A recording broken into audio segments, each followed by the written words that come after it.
In our episodes, we discuss cases and topics that might be distressing or disturbing to some listeners. Listener discretion is advised.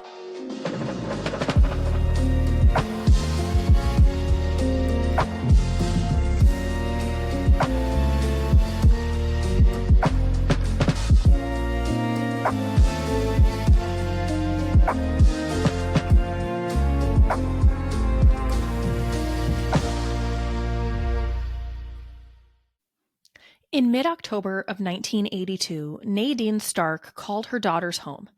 Nadine lived in Missouri, but her 30-year-old daughter, Denise Fraley, lived in Cedar Rapids, Iowa, with her husband Dave and their 2-year-old daughter, Haley Jo.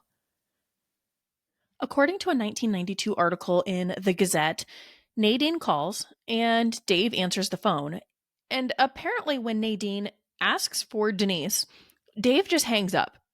And this article doesn't elaborate on exactly what that conversation was like if they talked for a little bit and Nadine was like, hey, can I talk to Denise now or what? But after Nadine hung up the phone, she actually calls the Cedar Rapids Police Department, and an officer goes to Denise and Dave Fraley's home to check on them. There's also no details on what exactly that interaction with police was like, but ultimately, Nadine reports her daughter Denise as missing on October 18th, 1982. So, following her family reporting her missing, Cedar Rapids police began investigating. And within a week, Denise's sister, Linda Plowman, said that Dave actually gave her a call. And during this call, he gives some pretty interesting information.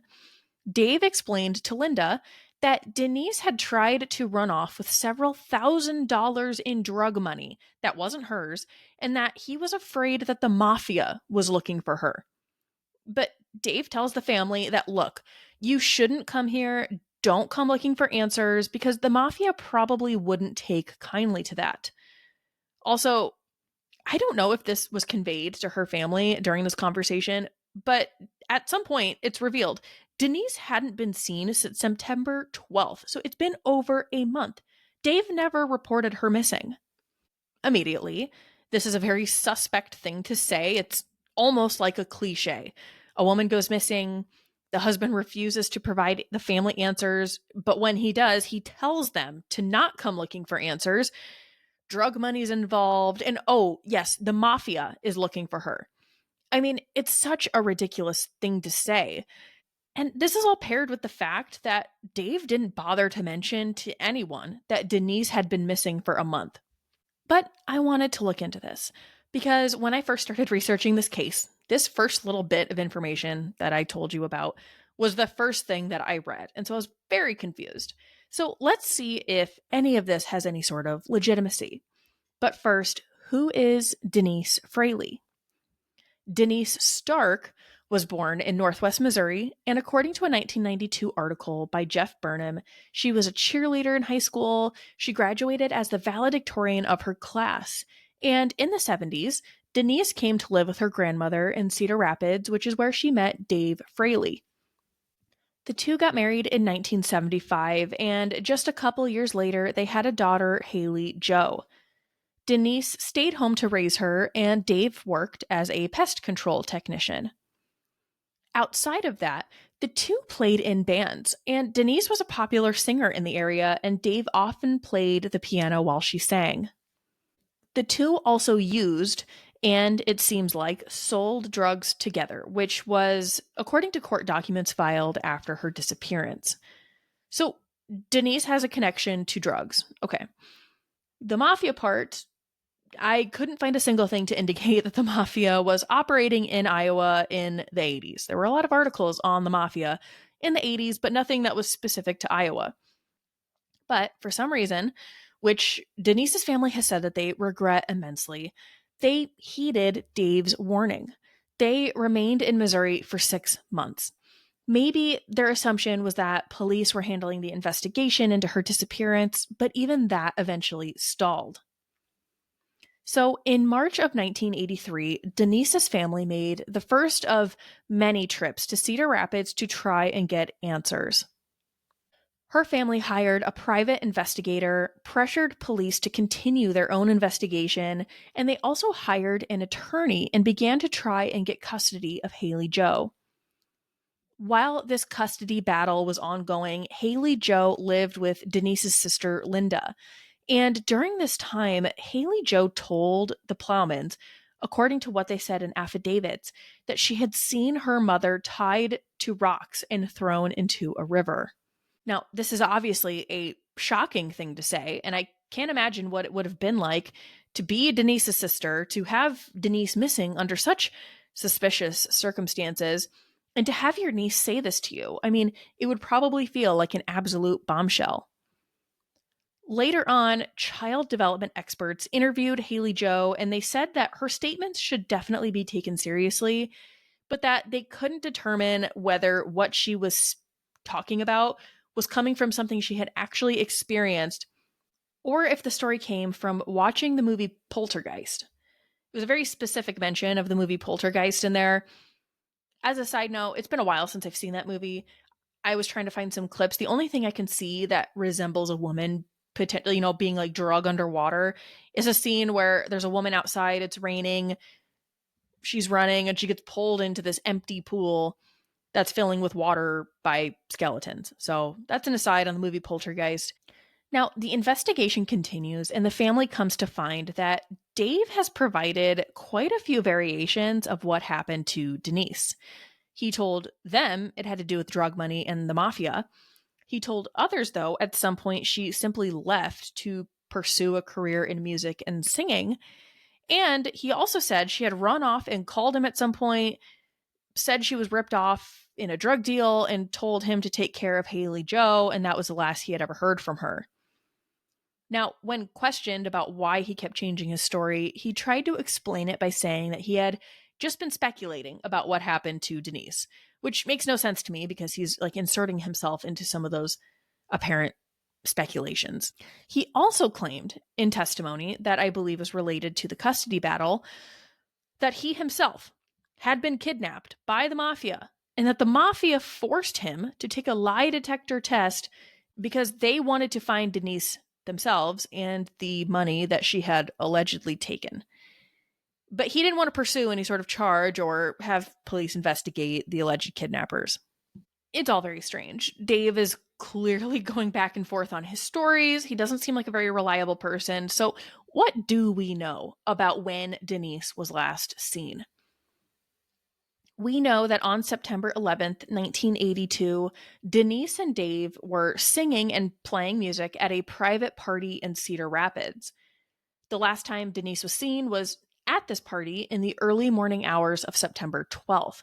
Apparently, Dave was the one that kind of organized all of this and the fact that they'd be playing music at this party. And he later said that the party was where he last saw her and she had disappeared or left the party at some point. But again, this is like another version of the many that he's telling about what happened to her. And again, he never reported her missing. His stories about where she went and what happened to her just continue to change. And before that, the last time that someone from her family saw her was around Labor Day weekend when Denise and Dave spent the weekend at her sister's home in Missouri. According to the Gazette, the two had gone to spend the weekend with her sister to try and resolve some marital issues that they were having. Much like Elizabeth and Michael Cyperda, which we covered in a previous episode, Denise and Dave's relationship was described by many as rocky, toxic, and abusive. Much of the abuse came out during the custody battle after Denise had gone missing. In court documents, multiple instances of Denise having to visit the hospital were noted after she had been tied up and beaten by Dave. Additionally, a judge noted that police were called to the Fraley home in June of 1981 after Dave threatened Denise with a gun while he was intoxicated. And he tried to say that all of this was him defending himself against Denise, but the judge was not buying it. Dave actually ended up filing for divorce from Denise in May of 1982, and Denise responded by trying to get custody of Haley Joe, and she tried to get a restraining order to prevent Dave from making contact with either of them. The custody battle that began with Denise filing for custody of Haley Joe and continued after her disappearance with her family advocating for custody ended in 1984, and ultimately, custody of Haley Joe was awarded to Dave. I was really surprised at the custody battle decision, and this article in the Gazette discusses the reasoning, so I'm just going to read from this article. Fraley was granted a divorce in January. In the meantime, the custody issue was transferred to juvenile court, where Judge Brent Harstad ruled in February that Fraley should have custody of Haley Joe, who turned 4 last December. In his order, Harstad wrote that Fraley had been a heavy drug user and a lousy husband, and that if custody was a matter of reward and punishment, Fraley had done enough to justify removal of the child as punishment. The judge declared that it had been established to his satisfaction that both Mr. and Mrs. Fraley had been drug couriers, she with connections in Kansas City and him with connections in Chicago. If the question to be decided was where the child would find the better home, Harstad indicated custody would go to Mrs. Fraley's sister, Linda Plowman, where Haley Joe would have both a mother and a father figure and would be taken to church, one of several advantages she would not have with her father. But, Harstad continued, the Iowa Juvenile Code requires that a child be placed with his parent or parents unless by a high degree of proof, clear and convincing evidence, it is shown that under such placement the child cannot be protected from abuse or cannot be protected from harm that would justify transfer. The judge said Fraley had raised the child for 11 months after her mother disappeared without incident or threats of violence.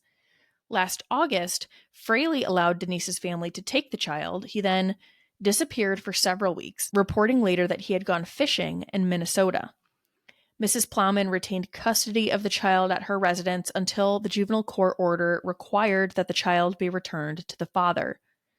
Referring to the 11 months the child lived with her father, Harstad said Fraley read to the child, nurtured her, and provided good caretakers for her.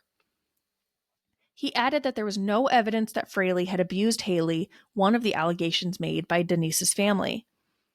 The evidence did show, the judge said, that Haley is in need of special care for night terrors and counseling concerning the loss of her mother. He ordered DHS to provide supervision for the child and father and counseling for the child. As a condition of retaining custody, Fraley is to completely abstain from the use of drugs and alcohol. So it's kind of a surprising ruling, but when it's broken down and based on what is written in the code, I suppose it makes some sort of sense. While sifting through articles on Denise's disappearance, there were two things that caught my eye. And the first isn't really anything major, but I thought it was interesting. So on March 31st, 1984, so this was like 2 years after Denise had gone missing, Gazette Courts reporter Roland Crakier wrote the following article titled, "A Tale of Drugs, Divorce, Custody, and Maybe Murder." And the article wasn't really that long, and it's really just kind of a summary of Denise's disappearance, some of the custody battles that were ongoing, and allegations of abuse that Denise endured from Dave. And after this article was published on April 8th, 1984, a letter was submitted to the editor, and they published this in response. It's titled, quote, "Disappearance Story," and it reads as follows.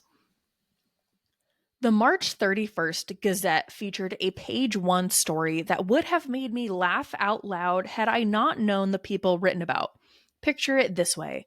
Hometown newspaper specializing in stories about friends and neighbors decides to liven things up by selectively roasting its friends and neighbors. No. But how else could one account for this gratuitous piece of non-news on the front page? I am referring to the story about Dave Fraley, which, depending on his own sensitivity and that of those around him, could lead to anything from irritation to life-threatening resentment. Please tell me and other readers that you know that, even printed in a tasteful blue box, such stories are wrong. They are wrong in exactly the same way that vigilantism and lynching are wrong. Such methods reflect on anyone who countenances them as a way to either sell papers or to protect the community. Remember this: if Big Brother is watching him, he is also watching you. Under this, there was a little note published at the bottom, and it said, quote, "Editor's note. The judgment here was that information concerning a woman's disappearance in a matter involving court activity and investigations by both state and local law enforcement agencies was anything but non-news." So the editor appears to be like giving some shade back to this. And look, I don't have any information about Dave's inner circle or how he was viewed in the community following Denise's disappearance or even before that. But this could either be reflective of community attitudes or perhaps a one-off supporter or friend of his that was trying to defend him. But either way, I thought it was interesting. Next, the other thing that kind of caught my eye while sifting through articles on Denise's disappearance was in 1984, there was a trial going on in Iowa for a completely separate and unrelated murder. But Denise's name came up a lot in the coverage of this trial. And so I was sifting through all of these articles as well to figure out why her name kept coming up. The trial was for a Davenport chiropractor named James Clint. He was found guilty of second-degree murder in a really disturbing case.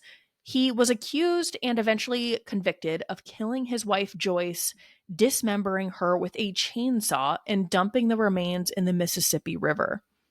Where Denise came in was that apparently before this case went to trial, human remains were found in the Mississippi River, and the remains were that of a female torso. And so prosecutors, I'm assuming, were trying to suggest that this was Joyce's body. The defense, however, and there was a connection between the defense, James Clint's defense attorneys, there was a connection between them and also Denise Fraley. But at the time, they were trying to allege that the torso wasn't that of Joyce Clint, but it was potentially that of Denise Fraley. And sometimes when I read these stories, I have to remember that forensic testing, DNA testing has come such a long way that they probably didn't have a way to determine who this torso belonged to using that type of testing. But at the time, even Denise's parents were adamant that the remains found in the river belonged to Denise. But what it says in a lot of the articles was that the blood types didn't match. So the torso's blood type was one thing and Denise's blood type was another. But apparently their attorney said that they were going to try to find expert witnesses to testify to say that bacteria in the river could alter blood types. I didn't go down a rabbit hole to see if that is a thing. My assumption is that that is not a thing. But I didn't do any research into that. I stayed away from that rabbit hole. But so here we are today, right? It's 2025. It's been 43 years and Denise has never been found. Over the years, police and investigators have indicated that they do have a suspect in Denise's case, but they haven't had enough to be able to arrest them. Despite this, though, they continue their efforts to find out what happened.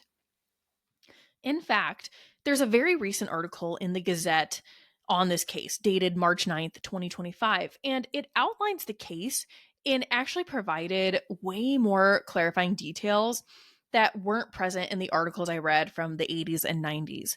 So this article, written by Trish Mahaffey, provides more information on just how creative and talented Denise was, thanks in large part to information provided by her sister Linda. For example, the band that Denise played in was called the One Night Stand, and in addition to singing, Denise could also play the clarinet, the trombone, and the piano.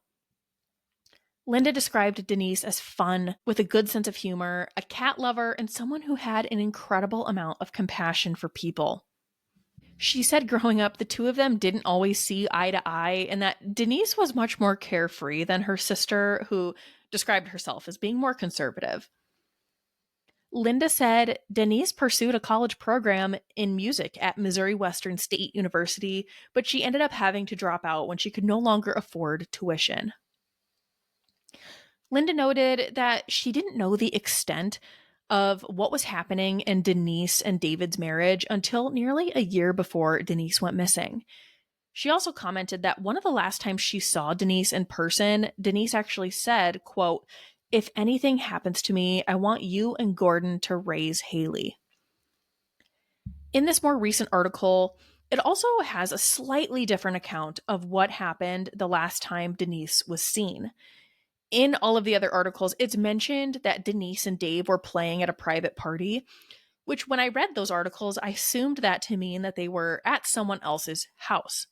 But this March 2025 article has comments from a Cedar Rapids investigator, Matt Denlinger, and he says that they were actually playing at the Fraley home, and that during the early morning hours of September 12th, 1982, David, Denise, and two friends were hanging out after this, quote, backyard gig.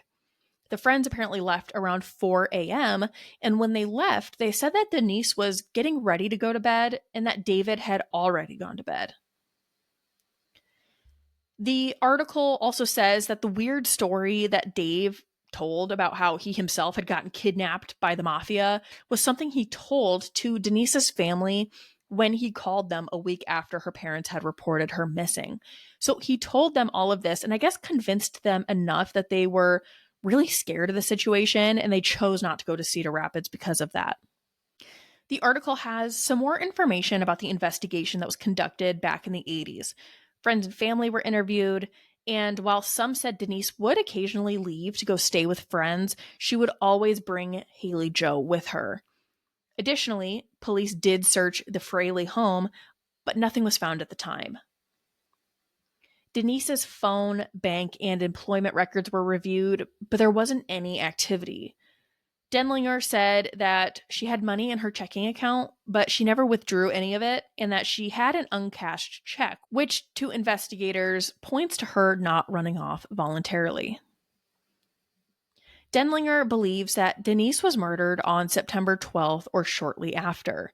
He said that many tips have been received over the years, and multiple places have been searched and dug up, but nothing came of it. In January of 2017, Denlinger and another investigator met with a friend of the Fraleys who claimed he had information. It was the first time in a while that any movement had happened in the case, and based on that information, a few more places were searched, but nothing was found. Now, since then, DNA has been collected from relatives and Haley Jo, and the Iowa DCI has reached out offering to help with the case. This agency has had luck in the past pursuing no-body murder charges, Michael Cyberda's murder charge likely being one of them. And as I look through this case, there are so many similarities between Denise and Elizabeth's situations. It's incredible. But what I thought was really interesting in this article was a little bit at the very end that investigators actually went to the Fraley home, which is now occupied by new owners, but they asked these new owners if they could search the home. The owners said yes, allowed them to search the home, and investigators used newer technology to search for forensic evidence, which was something they said that they don't always get to do because a lot of these homes are either renovated or demolished over the decades. But here, they actually found something. The original hardwood floors of the home are still present, and they actually found blood evidence on these floors 40 some years later. If you're watching this on YouTube, I will have a photo up, and that was in the article, and it's showing the areas of the floor that were illuminated. Now, investigators said it's too early to know the value or the significance of this evidence, but they will be testing what they found. Linda Plowman is getting older, and she's happy that investigators haven't given up on finding answers. She said, quote, "I know nothing can bring Denise back or anything, but I hope we can find out what happened, and I hope that Haley Jo will find out what happened too." If you have any information about Denise Fraley's 1982 disappearance, please call the Cedar Rapids Police Department at 319-286-5442. You can also submit anonymous tips online through Crime Stoppers. Thank you for listening to this episode of Cardinal Crimes. If you enjoyed it, please consider subscribing, giving us a 5-star review wherever you get your podcast, and sharing this episode with others. You can find us on TikTok, YouTube, and Instagram with the handle @CardinalCrimes, and you can send us any case suggestions, questions, or topics you would like covered there or to our email, cardinalcrimes@gmail.com. Until next time, friends, take care of each other and take care of yourself.